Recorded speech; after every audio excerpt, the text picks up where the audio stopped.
दोस्तों 12th class के पृष्ठीय रसायन लेसन के पिछले एपिसोड में देखा कि यार जब कोई एक पदार्थ की सतह पर दूसरा पदार्थ इसकी सतह पर आकर के जमा हो जाता है तो इसे हम अधिशोषण कहते हैं।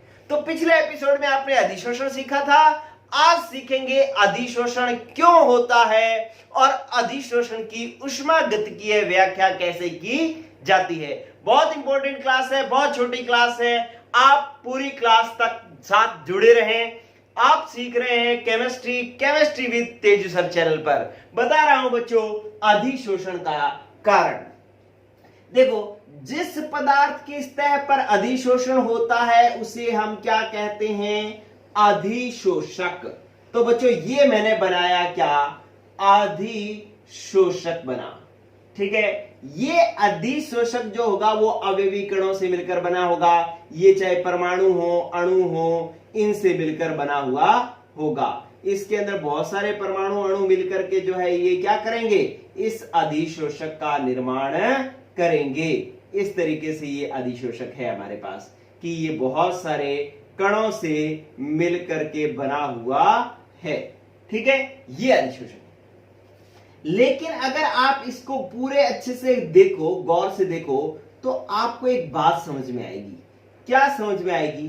कि यार इसके अंदर जो बीच में कण पड़ा होता है ना, जैसे मान लो यहां पर ये वाला जो कण पड़ा हुआ है, इसके तो इधर भी दूसरा अवयवी कण है, इधर भी कण है, इधर भी कण है, इधर भी कण है, इधर भी कण है।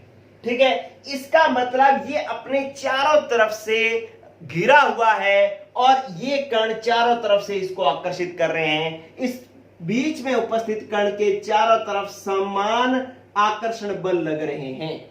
ठीक है, तो आपको यह पता लग गया कि जो अधिशोषक के मध्य स्थित कण होते हैं ना, मध्य स्थित कणों पर संतुलित आकर्षण बल लगता है। संतुलित आकर्षण बल लगता है। मैंने आपको कुछ अलग चीज थोड़ी सिखाई। आपने देख लिया, दिख रहा है आपको कि यार बीच में जो कण है उसके तो चारों तरफ कण है, इसलिए इसके पर संतुलित आकर्षण बल लगता है। लेकिन अगर मैं बात करूं इस सतह पर उपस्थित अवयवी कण की, बच्चों क्या सिखा रहा हूं? भूल मत जाना। क्या बता रहा हूं? मैं आपको सिखा रहा हूं कि अधिशोषण का कारण क्या है। अब मैंने बीच वाले कण की तो बात कर रही, अब मैं सतह वाले कण की बात करता हूं जो सतह पर उपस्थित है। देखो बच्चों, सतह पर उपस्थित कण के साथ क्या समस्या होती है कि इसके इधर, अब यहां पर ये कण है, इस पर इधर भी आकर्षण बल लग रहा है, इधर भी लग रहा है, इधर भी लग रहा है, इधर भी लग रहा है, इधर भी लग रहा है। लेकिन इसके इस साइड आकर्षित करने के लिए इधर कोई कण ही नहीं है, क्योंकि ये लास्ट सीमा पर यही पड़ा है। ठीक है, तो आप ये समझ गए कि जो सतह पर उपस्थित अधिशोषक की सतह पर उपस्थित कण जो होते हैं, अधिशोषक की सतह पर उपस्थित कणों पर क्या होता है? असंतुलित आकर्षण बल लगता है। असंतुलित आकर्षण बल लगता है। ठीक है, आकर्षण बल लगता है। आप समझ पाए कि जो सतह पर उपस्थित अवयवी कण हैं उन पर असंतुलित आकर्षण बल लगता है। दिख रहा है कैसे कि इधर भी कण, इधर भी कण, इधर भी कण, इधर भी कण, लेकिन यहां पर कोई नहीं, तो असंतुलन हो गया। इधर की तरफ ज्यादा खींच रहा है, ये ऊपर की तरफ इसको खींचने वाला कोई है ही नहीं। ठीक है, तो अब ये सतह वाला कण क्या करेगा? ये अपने इस असंतुलित आकर्षण बल को संतुलित करने के लिए बाहर से किन्हीं कणों को यहां पर अपने सतह पर जोड़ने की कोशिश करेगा। यहां पर अपने सतह पर जोड़ने की कोशिश करेगा। तो जब इसको जोड़ लेगा तो ये इसके साथ इसका आकर्षण हो जाएगा। आकर्षण हो जाएगा तो इसका मतलब है ये असंतुलित आकर्षण बल क्या हो जाएंगे? संतुलित। ठीक है, तो आप समझ पाए कि ये जो कण जुड़े हैं इसको हम क्या कहते हैं? किसके कण जुड़े हैं? अधिशोष्य के। किसके जुड़े हैं? अधिशोष्य के। तो अधिशोष्य क्यों अधिशोषित होता है? सतह पर उपस्थित कणों पर असंतुलित आकर्षण बलों को संतुलित करने के लिए ये कण इस पर जमा होते हैं। ठीक है, तो आपको यहां पर लिखना है कि अधिशोषक की सतह पर उपस्थित कणों पर असंतुलित आकर्षण बल लगते हैं। इन्हीं असंतुलित आकर्षण बलों को, असंतुलित आकर्षण बलों को संतुलित करने के लिए, संतुलित करने के लिए अधिशोषण होता है, या अधिशोषण के कण अधिशोषित होते हैं। आप यार ये लिख लो कि अधिशोषण होता है। ठीक है, तो ये बात होगी, आपको पता लग गया बच्चों कि अधिशोषण क्यों होता है। क्यों होता है? क्योंकि अधिशोषक की सतह पर उपस्थित कणों पर कैसा बल लगता है? असंतुलित आकर्षण बल लगता है। इन्हीं असंतुलित आकर्षण बलों को संतुलित करने के लिए यहां पर कण जमा हो जाते हैं, मतलब अधिशोषण हो जाता है। तो अगर कोई आपसे पूछे कि अधिशोषण क्यों होता है, कारण लिखिए, तो आप ये वाला पूरा पैरा इतनी सी 2 लाइनें लिख दो, आपका आंसर सही है। चलिए, एक बात तो होगी आपकी कंप्लीट कि आपको, अब मैंने इतनी कहानी बनाई, इतनी कहानी मैं क्यों बनाता हूं? ताकि आपको जब पूरी कहानी बताई जाती है तो आपको याद रहता है। ठीक है, और अगर मैं मान लो सीधा ही लिख देता कि अधिशोषण होता है सतह पर उपस्थित कणों पर के असंतुलित बलों को संतुलित करने के लिए अधिशोषण होता है, तो बात समझ याद नहीं रहती, समझ में ही नहीं आती। अब मैंने पूरी बात बता दी तो अब हमेशा के लिए आपको याद रहेगी कि यार सतह पर जो कण होते हैं ना, उन पर संतुलित आकर्षण बल नहीं लग रहे होते, असंतुलित आकर्षण बल लग रहे होते हैं, और इन्हीं असंतुलित आकर्षण बलों को संतुलित करने के लिए बाहर से कण जमा हो जाते हैं, इसी को तो हम अधिशोषण कहते हैं। यही अधिशोषण का कारण है। ठीक है, तो ये बात होगी आपकी एक। अब आप देखें कि इसका आप स्क्रीनशॉट ले लें, 2 लाइनें हैं, लिख डालें, ये डायग्राम भी बनाना है आपको। चलिए, अब अपने को क्या करना है बच्चों कि अधिशोषण की ऊष्मागतिकीय व्याख्या करनी है। बहुत मजेदार चीज है, देखो, अधिशोषण की ऊष्मागतिकीय व्याख्या करनी है। ऊष्मागतिकीय व्याख्या करनी है। देखो बच्चों, इस पर आए हुए नीट 2016-2014 के क्वेश्चन भी मैं करवाऊंगा अभी, बिल्कुल आसान है, ये सीख लें, पहले टॉपिक सीखें क्या है। देखो कि ऊष्मागतिकी के अनुसार पहले समझे कि ऊष्मागतिकी क्या कहती है, थर्मोडायनेमिक्स क्या कहती है। रसायन विज्ञान की शाखा है ना ऊष्मागतिकी, तो वो ऊष्मागतिकी के अनुसार, ऊष्मागतिकी तो कहती है कि एक समीकरण होती है डेल्टा जी बराबर delta H minus T delta S. क्या होता है? डेल्टा जी बराबर delta H minus T delta S. अब मैं इन बातों को पहले समझा देता हूं। नंबर 1 पॉइंट, इसके अंदर एक लिखा हुआ है, क्या है? Delta G. एक लिखा हुआ है डेल्टा जी। मैं आपको पूरा टॉपिक समझा रहा हूं, बहुत मजेदार चीज है। और भी कई जगह अगर ये समीकरण कहीं और भी लगानी हुआ करेगी, तब हम इसको इजीली, अगर यहां पर सीख लिए तो कहीं भी इसको लगाना आ जाएगा। ठीक है, क्या कह रहा है? पहले तो डेल्टा जी क्या है बच्चों? डेल्टा जी है गिब्स मुक्त ऊर्जा है, एक बात। अच्छा, फिर जो है कि इसकी कहानी क्या है? इसकी कहानी ये है कि डेल्टा जी अगर क्या हो कि इसका मान अगर ऋणात्मक हो, माइनस में हो, तो परक्रम जो है वो कैसा होता है? स्वतः होता है, मतलब कोई भी प्रक्रिया जो है वो अपने आप आगे चलती है। कब? डेल्टा जी का मान जब माइनस में होता है। दूसरा, जब डेल्टा जी का मान प्लस में होता है तो परक्रम अस्वतः होता है, मतलब वो प्रक्रिया अपने आप नहीं होती, चाहे कुछ भी हो रहा हो। लेकिन अगर उसके लिए डेल्टा जी का मान माइनस में आ रहा है तो वो अभिक्रिया अपने आप चलती रहेगी आगे, लेकिन अगर उसका मान प्लस में आ रहा हो तो वो आगे नहीं चलेगी। और अगर डेल्टा जी का मान 0 हो तो जो प्रक्रम होगा वो कैसा होगा? साम्य अवस्था में आ जाएगा, साम्य अवस्था में होगा।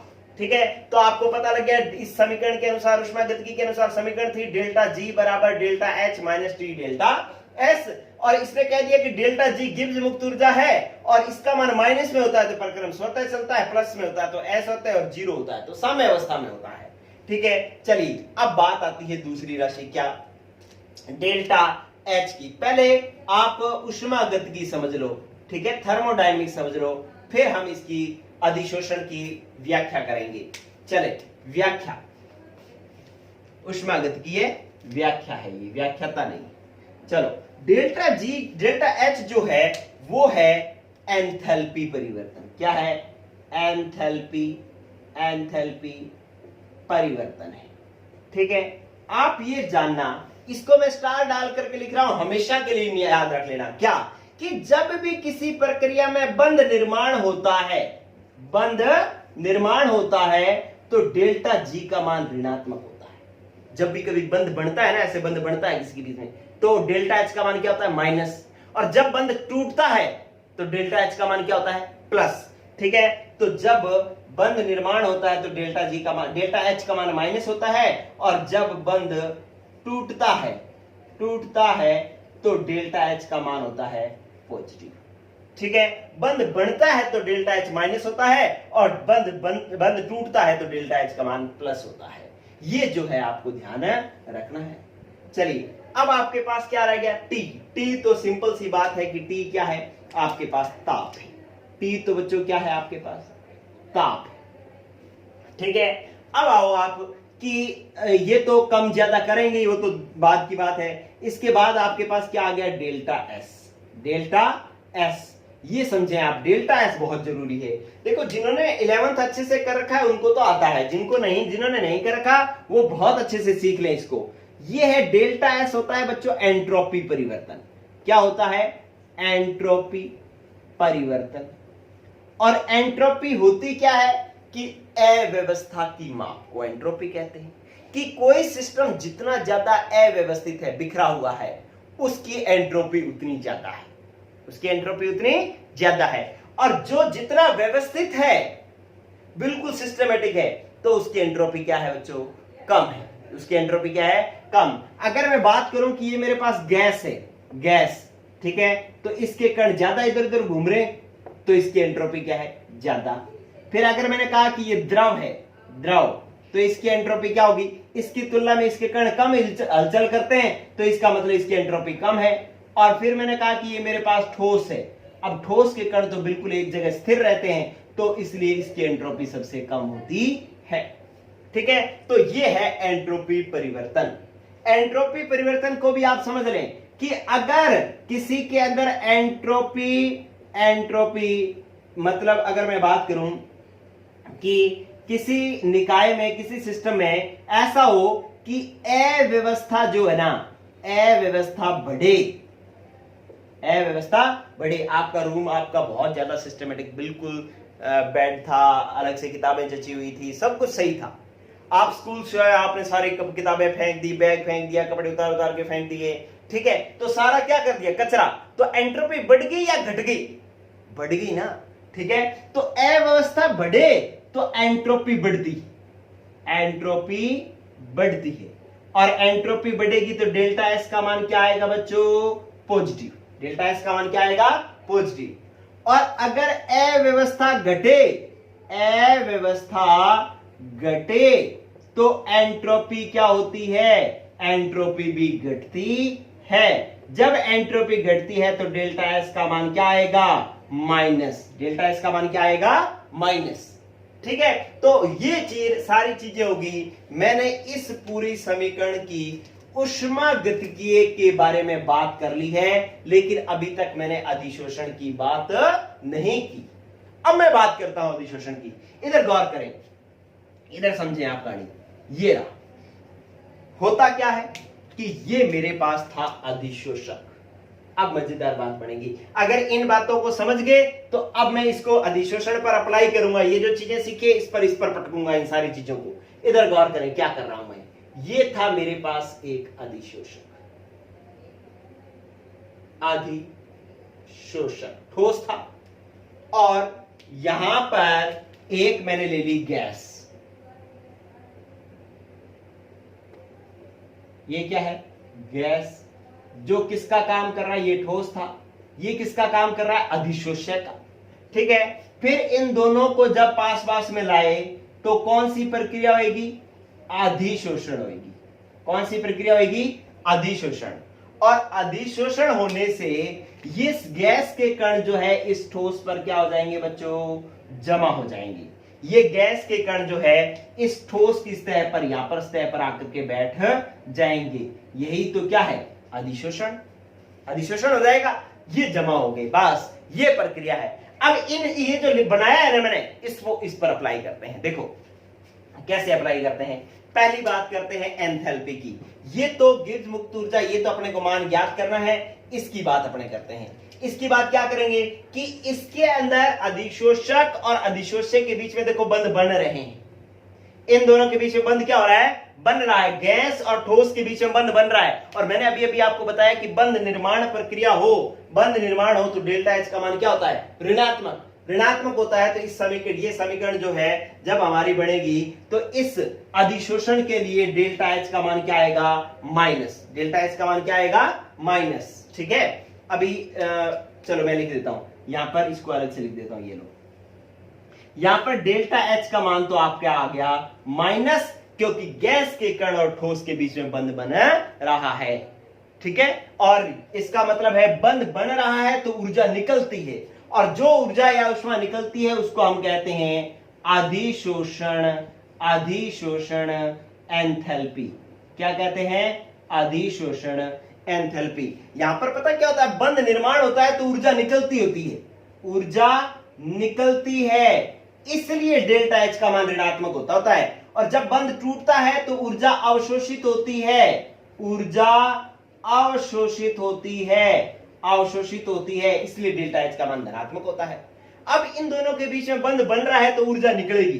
क्या होगा यहां पर, ऊर्जा निकलेगी, और ऊर्जा निकलेगी तो डेल्टा एच का मान क्या हो जाएगा बच्चों, माइनस हो जाएगा। एक बात समझ में आ गई। अब दूसरी बात आपसे देखिए क्या होगा कि यहां पर ये गैस है जो इधर उधर घूम रही थी, और यहां पर गैस आकर के सतह पर बैठ गई है। तो एंट्रोपी, पहले से ये गैस के कण व्यवस्थित हो गए या अव्यवस्थित हो गए, अरे पहले तो इधर उधर भाग रहे थे, अब एक जगह आकर के बैठ गए, तो इसका मतलब क्या हो गया, व्यवस्थित हो गया। ये तो बिल्कुल उसी तरीके से हुआ कि जैसे बारात आ रही थी, तो बारात आ रही थी तो पहले सब क्या कर रहे थे, डांस वांस कर रहे थे, डांस करते आ रहे थे सारे, नागिन डांस। तो इसका मतलब एंट्रोपी क्या थी, ज्यादा। अब जैसे ही किसी टेंट में आकर के आए तो चेयर्स लगी हुई थी, सभी आकर के चेयर्स पर बैठ गए, तो अब बेचारे सारे व्यवस्थित हो गए। व्यवस्थित हो गए तो पहले से एंट्रोपी घट गई या बढ़ गई, अरे घट गई ना एंट्रोपी। ये क्या हो गए, ये कण क्या हो गए, व्यवस्थित, और व्यवस्थित हो गए तो एंट्रोपी क्या हो गई, एंट्रोपी घट गई, और घट गई तो आपके पास डेल्टा एस का मान कैसा आएगा, नेगेटिव। डेल्टा एस का मान क्या आएगा, नेगेटिव। ठीक है, तो अब अपने को क्या करना है कि इसकी एक समीकरण बनानी है। ये तो आपने, इसको मैंने आपको समझाया था, पहले इसका स्क्रीनशॉट ले लो, फिर मैंने जो ये अधिशोषण वाली बातें मैं इधर लगाऊंगा, इसका स्क्रीनशॉट ले लिया। चलिए अब देखो बच्चों क्या होगा कि ये मैंने इसको मैं साफ कर देता हूं एक बार। ये चलिए, अब क्या होगा कि आपको ये पता लग गया कि इस समीकरण के अंदर नंबर 1 पॉइंट तो अधिशोषण में, पहले आप यहां पर लिख ले, ऊपर ऊपर लिख लें कि अधिशोषण में, अधिशोषण में क्या होता है, नंबर 1 बात, क्योंकि ऊष्मा जो है वो क्या होती है, या ऊर्जा जो है वो क्या होती है, निकलती है। क्यों ऊर्जा निकलती है, क्योंकि बंध निर्माण होता है। ऊर्जा निकलती है क्यों, क्योंकि बंध निर्माण होता है। ठीक है, इसलिए डेल्टा एच का मान इसके लिए क्या आता है, ऋणात्मक आता है। और दूसरी बात कि इसके अंदर जो गैस के कण जो है, गैस के कण जो है वो क्या हो जाते हैं, अव्यवस्थित से क्या, अव्यवस्थित से व्यवस्थित हो जाते हैं। नागिन डांस करते करते चेयर्स पर आकर के बैठ जाते हैं। ठीक है, व्यवस्थित हो जाते हैं, तो इसलिए क्या हो जाएगी, एंट्रोपी घटेगी, एंट्रोपी घटेगी, और एंट्रोपी घटेगी तो घटती है तो डेल्टा एस का मान क्या आएगा, ऋणात्मक। ठीक है, अब ये चीजें इस समीकरण में लगाओ, तो इस समीकरण में हमारे पास क्या बन गया, इस समीकरण में हमारे पास अब अधिशोषण के लिए ये जो गिब्स मुक्त ऊर्जा की समीकरण है वो क्या बनेगी, अधिशोषण के लिए गिब्स मुक्त ऊर्जा की समीकरण बनेगी डेल्टा जी बराबर, अब डेल्टा एच क्या है, माइनस है, तो मैं इसको लिखूंगा माइनस डेल्टा एच, फिर मैंने लगाया माइनस, फिर ताप, और फिर एंट्रोपी का मान भी किसमें है, माइनस में, तो minus delta S, minus delta S, ये आ जाएगा। अब ये माइनस माइनस क्या हो जाएगा, प्लस, तो आपके पास हो जाएगा डेल्टा जी बराबर डेल्टा एच, और माइनस माइनस प्लस, तो टी डेल्टा एस। तो अब समीकरण बन गई हमारे पास ये, ठीक है। समीकरण क्या बन गई, अधिशोषण के लिए गिब्स मुक्त ऊर्जा की समीकरण क्या होती है, डेल्टा जी बराबर minus delta H plus T delta S, ठीक है, ये समीकरण बन गई। अब इस समीकरण में आप देखें, इस समीकरण से आप क्या निष्कर्ष निकालते हैं, इस समीकरण से हम ये निष्कर्ष निकालते हैं कि नंबर 1 पॉइंट, कि डेल्टा जी का मान माइनस में आए, डेल्टा जी का मान माइनस में आए, इसलिए क्योंकि आपको पता है कि अगर अधिशोषण अपने आप चले तो इसके लिए डेल्टा जी क्या होना चाहिए, माइनस में होना चाहिए, और डेल्टा जी का मान माइनस में कब होगा, डेल्टा जी ऋणात्मक कब होगा, जब माइनस डेल्टा एच का मान क्या हो, अधिक ऋणात्मक हो, अधिक ऋणात्मक हो, ठीक है। तो क्योंकि ये माइनस ज्यादा होगा और ये प्लस वाला मान कम होगा, तभी तो इन दोनों का जोड़ जो है माइनस में आएगा, और माइनस में आएगा तो जो है परक्रम जो है वो कैसा चलेगा, स्वतः चलेगा। ये बात हो गई एक।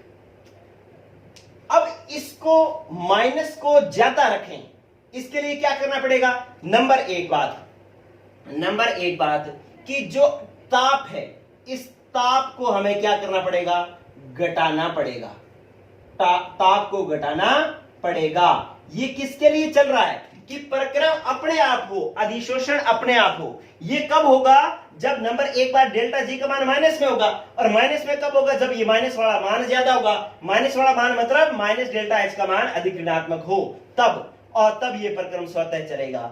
अब ये ज्यादा हो, ये कम हो, ये कम कब होगा, जब ताप कम होगा, तभी तो ये पूरा मान कम होगा। तो इसका मतलब ताप घटाओगे तो डेल्टा जी का मान माइनस में ज्यादा आएगा और अधिशोषण ज्यादा होगा, ठीक है। तो ताप घटाने पर अधिशोषण अधिक होगा, अधिशोषण अधिक होगा। अब मैं ये जो बातें बोल रहा हूं ना, पहले तो मैंने बेसिक समझाया था, अब जो बातें बोल रहा हूं सारी की सारी बातें जो है कंपटीशन की है बच्चों। फिर आप देखो कि इसी तरीके से अगर इसका उल्टा लिख लो कि ताप अगर बढ़ाओगे तो प्लस वाला मान बढ़ जाएगा, प्लस वाला मान बढ़ जाएगा तो डेल्टा जी का मान धनात्मक होने लग जाएगा, धनात्मक होने लग जाएगा तो अधिशोषण घटने लग जाएगा, ठीक है। तो ये बात भी आप लिख लेना कि ताप बढ़ाने पर क्या होगा, बढ़ाने पर क्या होगा, ठीक है। बढ़ाने पर ये प्लस वाला मान बढ़ जाएगा, डेल्टा जी का ऋणात्मक मान कम हो जाएगा, तो डेल्टा जी का मान धनात्मक आ जाएगा, अधिशोषण घट जाएगा, कब, ताप बढ़ाने पर, ठीक है। इसीलिए जब गैस का ठोस पर अधिशोषण करवाया जाता है तो ताप कम रखना चाहिए, ताप बढ़ाओगे तो गैस जमा नहीं होगी, ठीक है। चलिए अब आप और देखो बात कि यहां पर आपके पास जो एंट्रोपी है, एंट्रोपी, अब इसमें एंट्रोपी का मान भी क्या होता है, ऋणात्मक होता है। एंट्रोपी का मान ऋणात्मक होता है ना, एंट्रोपी का मान नेगेटिव होता है, ठीक है। तो एंट्रोपी का मान नेगेटिव होने के कारण ही जो है ताप को हमें क्या घटाना पड़ता है, या अधिशोषण को बढ़ाने के लिए ताप को घटाना पड़ता है, क्योंकि एंट्रोपी का मान ऋणात्मक आया। अगर एंट्रोपी का मान धनात्मक आता तो धनात्मक होता तो यहाँ पर प्लस या माइनस माइनस ही रहता, फिर तो कोई दिक्कत थी ही नहीं, ठीक है। तो ये जो बातें हैं वो है अधिशोषण की ऊष्मागतिकीय व्याख्या। जो मैंने पूरी बातें लिखी हैं वो लिख डालो, और साथ में जो है अब ये वाली बातें लिख दो कि अधिशोषण के लिए पहले तो ऊष्मागतिकी के अनुसार क्या है, फिर अधिशोषण के लिए क्या है, फिर इसको इस पे मान रखे तो समीकरण ये बन गई। इस समीकरण के अनुसार डेल्टा जी का मान किस तरीके से बदलेगा, ठीक है। अब एक जो मैं रिजल्टेंट वैल्यू लिख रहा हूं, रिजल्टेंट मान लिख रहा हूं, इधर देखें, साफ कर दूं मैं इसको साफ कर देता हूं, आप इसको लिख लेना बच्चों। चलिए अब आप देखें कि इधर गौर करें, क्या हो गया, आपको नंबर 1 पॉइंट, गोल्डन पॉइंट्स बता रहा हूं, नंबर 1 पॉइंट कि इसमें अगर अधिशोषण स्वतः हो, अधिशोषण स्वतः हो, इसके लिए क्या होगा कि इस समीकरण के अंदर डेल्टा जी का मान कैसा आना चाहिए, डेल्टा जी आना चाहिए नेगेटिव, डेल्टा एच भी कैसा होता है, डेल्टा एच भी होता है नेगेटिव, और एंट्रोपी का मान भी क्या होता है, एंट्रोपी का मान भी होता है नेगेटिव। डेल्टा एस का मान भी क्या होता है? नेगेटिव। कि अगर आपसे पूछ ले जाए कि अधिशोषण के लिए सत्य कथन है, अब वो कई बोल देगा कि delta H positive, delta H negative, delta S negative, ऐसे कई चीजें बोल देगा। लेकिन हमारा आंसर कौन सा होगा? जिसमें तीनों ही ऋणात्मक होंगे, तीनों ही ऋणात्मक होंगे। और ये क्वेश्चन कब आया? नीट 2016 के अंदर आया है। ठीक है, कि अधिशोषण के लिए डेल्टा जी भी नेगेटिव होता है, डेल्टा एच भी नेगेटिव होता है, डेल्टा एस भी नेगेटिव ही होता है। ठीक है, एक क्वेश्चन ये नीट 2016 में आया था क्वेश्चन। ठीक है, आपको ये कोई प्लस कर देगा, कोई माइनस कर देगा, कोई प्लस कर देगा, उल्टा पुल्टा कर देगा, लेकिन हमारा आंसर कौन सा होगा? जिसमें तीनों के तीनों माइनस होंगे। ये नीट 2016 का क्वेश्चन है। फिर एक और स्टार लगा करके बात कर रहा हूं, इधर देखें। कहता है कि अधिशोषण अधिक हो, अधिशोषण अधिक हो, इसके लिए क्या जरूरी है? कहता है कि डेल्टा एस का मान ऋणात्मक होता है, ऋणात्मक होता है। ये बात सही है ना, कि ये मान ऋणात्मक है, इसलिए डेल्टा एच का मान अधिक ऋणात्मक होना चाहिए, तब डेल्टा जी का मान ऋणात्मक होगा और अधिशोषण होगा। अगर ये मान लो प्लस में होता, तो ये मान भी माइनस में ही आता, तो ये भी माइनस माइनस, तो माइनस माइनस जुड़ करके आंसर माइनस में ही आना था। तो फिर ताप घट रखो बद रखो कोई फर्क नहीं पड़ रहा था, डेल्टा जी का मान माइनस में ही आ रहा था, माइनस में ही आ रहा था। तो इसका मतलब है कि आपके पास क्या होगा? डेल्टा जी का मान नेगेटिव ही आएगा, तो अधिशोषण होगा ही। ठीक है, लेकिन अभी हमने क्या लिखा कि डेल्टा एस का मान ऋणात्मक होता है, इसलिए डेल्टा एच का मान अधिक ऋणात्मक होना चाहिए, अधिक ऋणात्मक होना चाहिए, तभी जो है वो अधिशोषण होगा।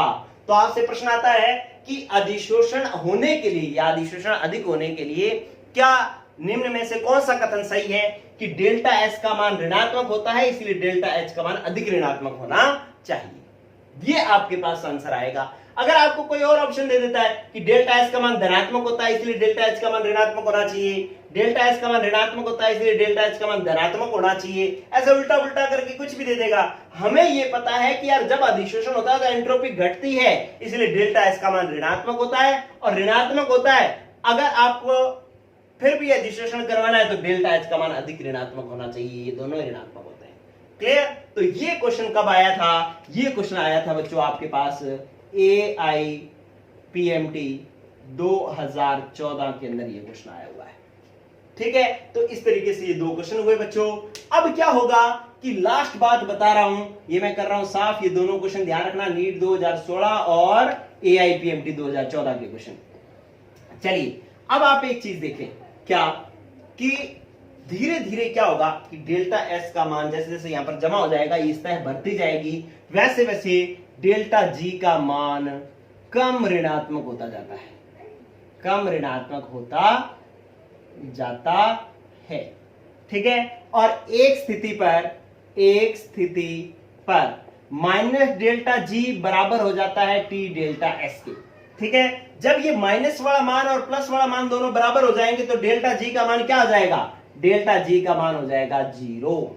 ठीक है, और 0 हो जाने का मतलब क्या है कि ये प्रक्रम जो है वो किस में आ जाएगा? साम्य अवस्था में आ जाएगा और अधिशोषण रुक जाएगा, अधिशोषण रुक जाएगा। ठीक है, इस बात पर आप और भी बहुत कुछ कह सकते हो कि इसमें अधिशोषण की दर बराबर हो जाती है विशोषण के, अधिशोषण की दर बराबर हो जाती है विशोषण की दर के, विशोषण की दर के।